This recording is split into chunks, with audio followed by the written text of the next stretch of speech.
Don't let others define you or underestimate you. Don't limit yourself by grievance or fear. You all have talents. Discover them, celebrate them, use them.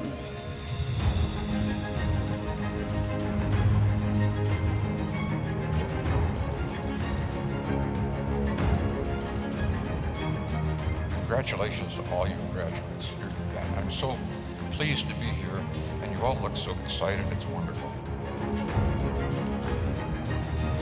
You are graduates of a public university ready to create public good by making a difference in your career, in your family, in your alma mater, in your community, in the nation, and in the world. That is